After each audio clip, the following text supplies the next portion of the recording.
Philosophie Notre-Dame, je l'ai dit, écoutez, le président de la République, c'était hier soir. Alors, c'était un meeting hier soir. C'était un meeting, c'était à moitié entre un grand débat et un meeting devant 500 maires, comme autant de signataires possibles pour une candidature à la présidentielle. Alors, il ne peut pas se présenter. On ne sait pas, il y a peut-être dans la Constitution... Ça ressemblait à un meeting, il y avait un programme. Bon. Peut-être le premier programme qu'on a entendu de la campagne. On ne sait pas. La Constitution l'interdit. Et la Constitution, elle peut se changer, que Richard Ferrand avait dit qu'il fallait changer la Constitution pour permettre un... Bon courage, il faut 2 tiers des députés. Donc Oui, c'est impossible. Bon. Non mais écoutez, c'est vraiment intéressant, Philosophie Notre-Dame, même si, je vous le répète, Philosophie Notre-Dame, c'est aussi philosophie quoi qu'il en coûte, attention. C'est comme philosophie des Jeux Olympiques, c'est aussi quoi qu'il en coûte. Non, parce que Notre-Dame, c'était l'argent privé. Oui, mais c'est de l'argent privé, mais il n'empêche que c'est... Voilà, oui, mais bon, tu mets de l'argent. Mais il vous a écouté, parce que vous l'avez souvent répété sous Philosophie de Notre-Dame, sur l'ensemble de la France. Je pense pas qu'il m'écoute d'ailleurs. Je ne sais pas, parce que justement sur l'efficacité, l'efficience, c'est un vrai exemple. Il a fait ce qu'il fallait faire. En fait, il a sorti Notre-Dame de l'administration. C'est ça. Du ministère de la Culture. Et il a enlevé tout... Mais que n'a-t-il pas fait ça sur tous les sujets? Et c'est pour ça que c'est intéressant, parce qu'il dit ça hier, mais c'est lui-même, il pose la question. Mais c'est à lui qu'il faut la poser, c'est pas à nous. Oui, mais ce sont des normes, toujours. Alors, écoutons quand même ce qu'il dit, et Eugénie Bastier, écoutons ce qu'il a dit sur Philosophie Notre-Dame. Comment nous pouvons vivre dans une nation qui a su faire des Jeux Olympiques et Paralympiques extraordinaires en 7 ans? Comment on peut être dans une nation qui rebâtit Notre-Dame en 5 ans et à qui on dit, à un agriculteur qui veut étendre son poulailler, ça sera 5 ans. Méthode Notre-Dame, méthode Jeux Olympiques, mais partout en France. La semaine prochaine, le 22, on est avec le gouvernement dans l'Allier. On va installer cette méthode avec une carte, tous les projets qu'on sort. Et on mobilise nos préfets à vos côtés dans cette philosophie pour sortir ces projets. Mais Eugénie, c'est une parole de candidat. C'est comme s'il n'était pas le président. Il dit comment on peut faire ça? C'est comme s'il était extérieur. Je suis d'accord qu'il y a un bilan en matière de simplification chez Emmanuel Macron qui est très, très faible, effectivement. Et là, on a vu cette semaine, pour moi, 2 symboles qui sont un symbole d'excès de normes en France.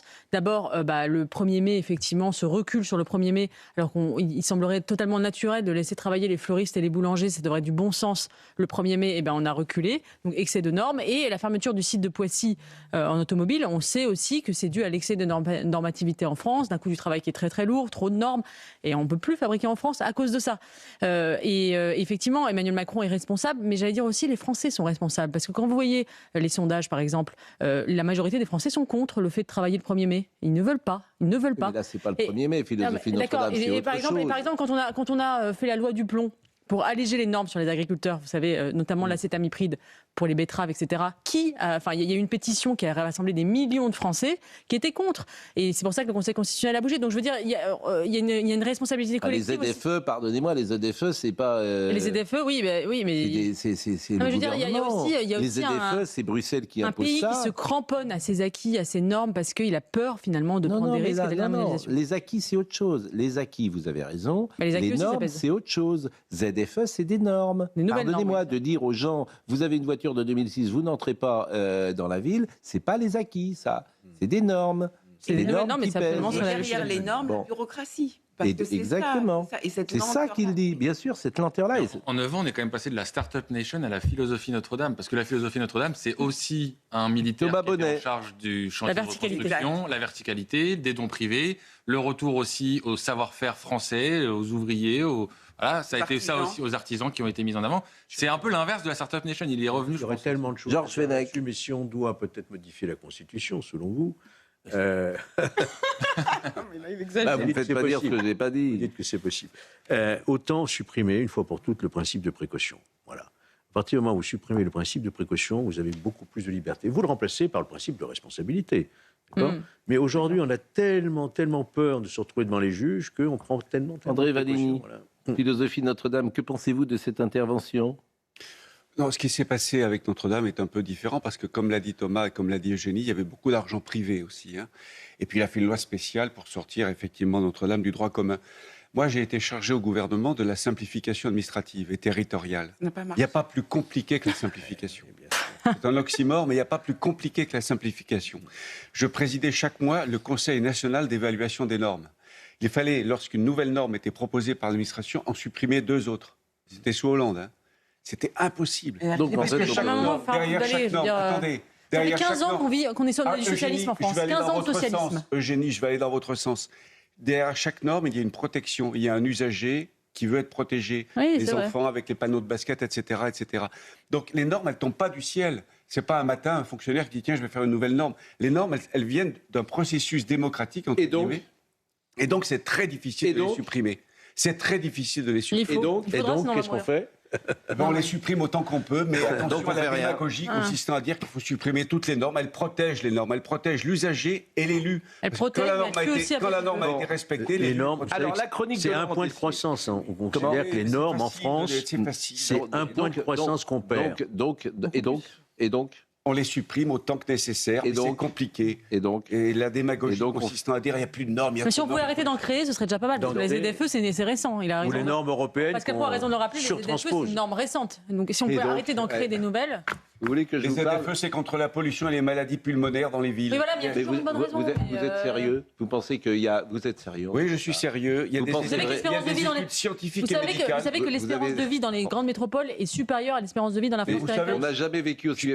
Je vais vous montrer comme c'est compliqué. Moi, je vais vous sortir une étude contraire. Vous savez comme moi. Moi, je crois beaucoup les scientifiques et les médecins qui disent que les maladies pulmonaires en centre-ville... Oui, mais les gens en centre-ville vivent plus longtemps. Seulement les ZFE telles qu'elles étaient faites, j'ai voté contre. En fait, on n'y arrivera jamais parce que vous aurez... Les Parisiens vivent plus longtemps que le reste de la population. Ils sont plus riches. Donc je veux bien qu'on les protège encore davantage. Parce qu'Hidalgo a beaucoup supprimé la circulation automobile. Pour ça, c'est parce qu'ils sont plus riches, tout simplement. Eh oui, il y a moins de pollution dans Paris grâce à Hidalgo. Je suis désolé de vous le dire. Ça, c'est pas sûr. Comme dirait Pascal, je suis désolé de vous le dire. Il y a moins de pollution atmosphérique. Mais c'est pas pour ça grâce à Hidalgo. Plus longtemps, c'est parce que ce sont des gens plus riches. Et parce que vous faites du vélo. Se soigne mieux. Vous faites du vélo cargo. Électrique. Oui. Électrique. Le vélo cargo. Vous avez quelque chose contre les vélos cargo, Pascal? Cargo de nuit. Je trouve que c'est l'époque. Oui, ça c'est vrai. Je vous assure, mes grands-parents reviendraient sur Terre et verraient des gens en trottinette et en vélo cargo. Ils se diraient là. Ils sont à 3 sur les vélos cargo. Ils sont à 3. Mais parce que le vélo cargo, c'est une supériorité morale.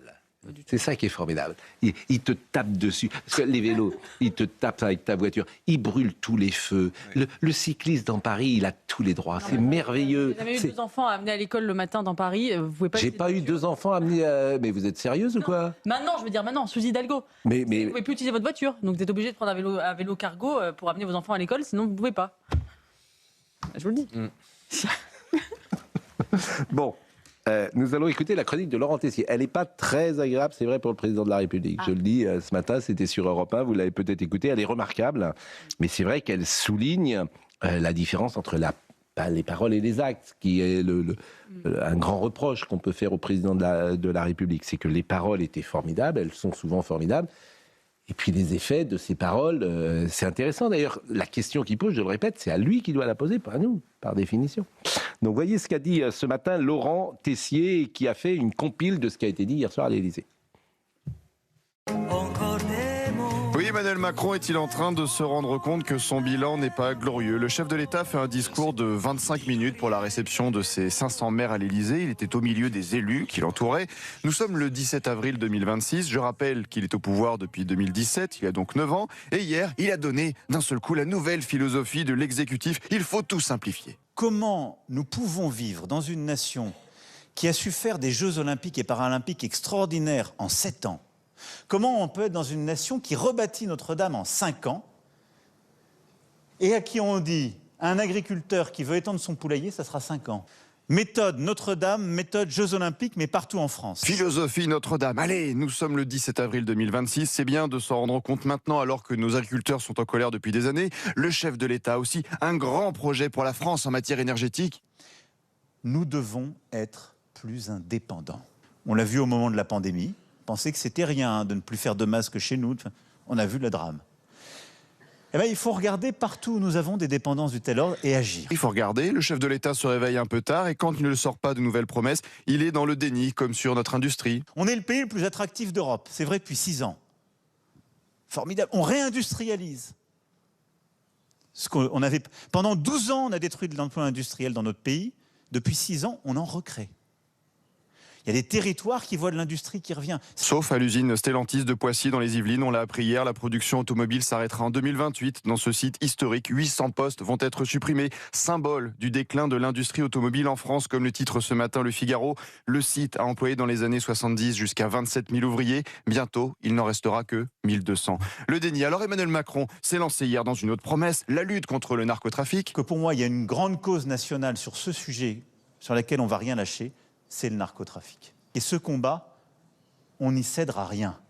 On savait depuis des années que ça touchait certaines grandes villes plus particulièrement et qui se sont toujours battues face au réseau de la drogue. Maintenant, il touche toutes les communes. Quel échec, je vous redonne ces phrases. On ne va rien lâcher. Grande cause nationale, on ne cédera rien. Des promesses tellement entendues en 2021, 2023, 2024. Nous sommes à la bataille. Je ne saurais, pour ma part, céder à aucun discours de défaite. On est en train de bouger les choses. C'est toute la stratégie des dernières années qui a consisté à pilonner les points de deal. Et pour finir ce discours devant 500 maires à l'Élysée, le chef de l'État s'en est pris évidemment aux réseaux sociaux. C'est ce qu'il y a de plus facile. Et vous savez, comme dans Platon, il y a le pharmacone. C'est le médicament et le poison. Et on est à ce moment-là. Et c'est le propre des grandes démocraties. Il faut savoir, au fond, maintenant, les domestiquer. Et puis, on doit réguler la parole sur les réseaux sociaux, et en particulier la possibilité d'acheter cette parole dans les périodes électorales. Je rappelle que les réseaux sociaux ont permis de voir toutes ces vidéos de maires, d'élus menacés physiquement, verbalement, le soir du second tour des élections municipales. Certains qui ont dû être escortés par la police pour leur sécurité. Et à la fin du discours, allez, encore une petite promesse qui a fait sourire quelques élus. Et moi, je ferai tout jusqu'au dernier quart d'heure pour que vous puissiez réaliser vos projets, vous battre au quotidien et faire ce qui vous tient à cœur. Ça, je vous le promets. C'est beau. Emmanuel Macron aura au moins épargné les propos qu'il avait tenus sur Brut en février dernier. On a épousé une époque ensemble. C'est chouette, c'est la vie.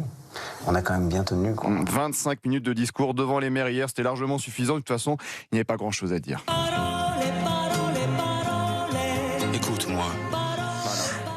Bon, alors, c'est vrai que on est sans doute rude sur le président de la République, mais le bilan n'est pas réussi.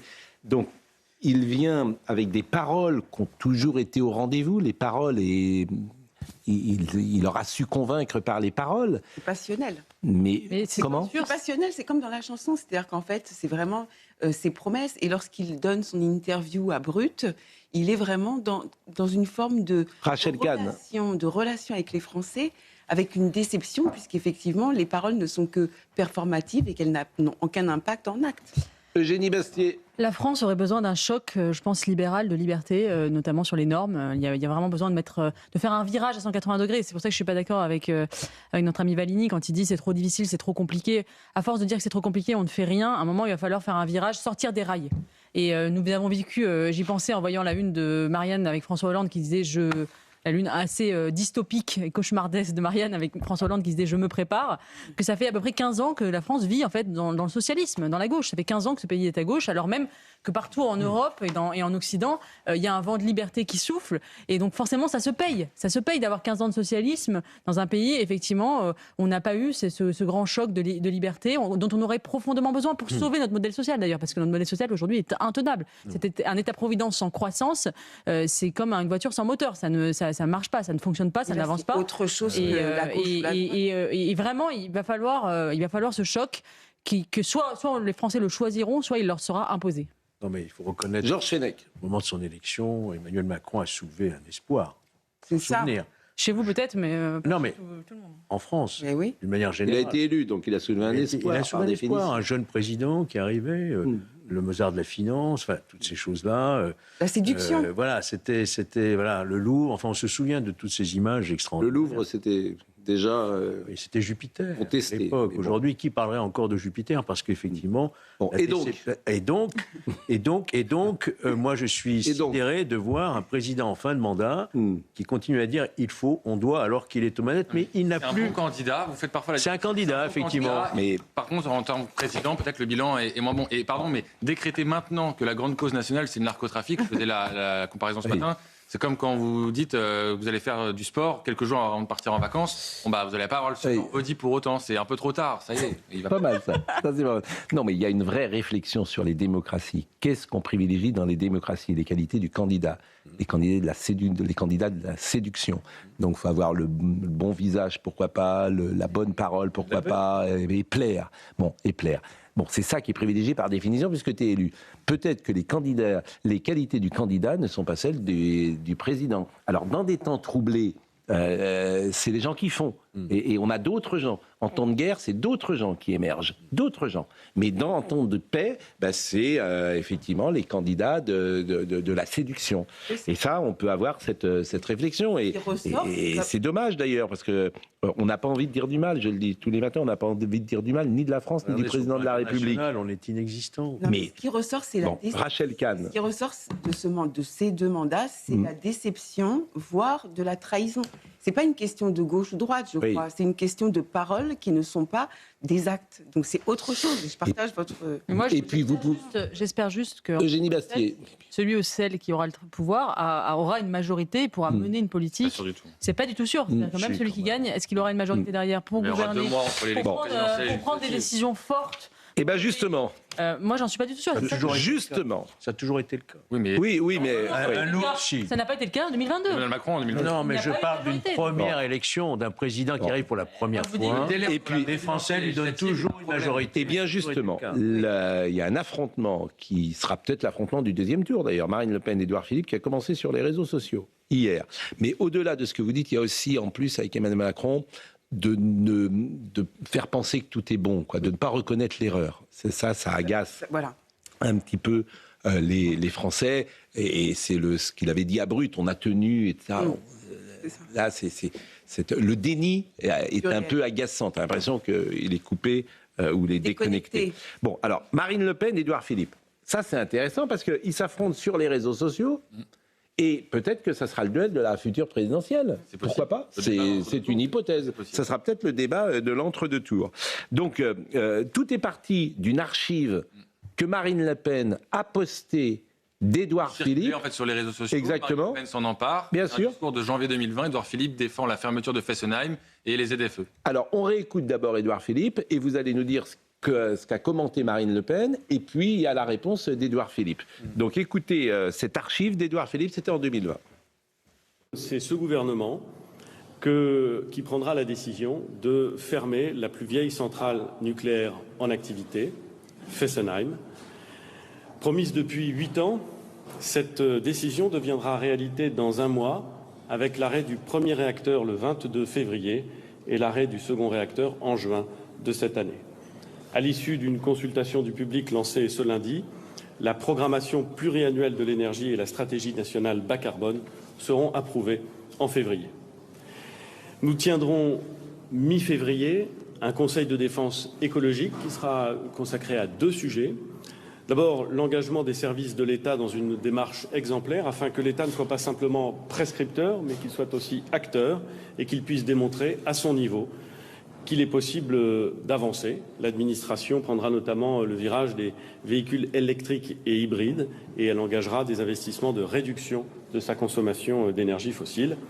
Bon, donc tout est parti de cette archive où il annonçait donc la fin de Fessenheim qui, rétrospectivement, est une erreur. Et Marine Le Pen a profité de cette archive pour dire que nous ne serons pas dupes, dit-elle, de l'escroquerie par laquelle les premiers des macronistes cherchent depuis des mois à se déresponsabiliser du saccage des 10 dernières années. Et elle dit qu'en clair, la campagne va servir justement à démontrer cette tentative d'escroquerie, pour reprendre son terme.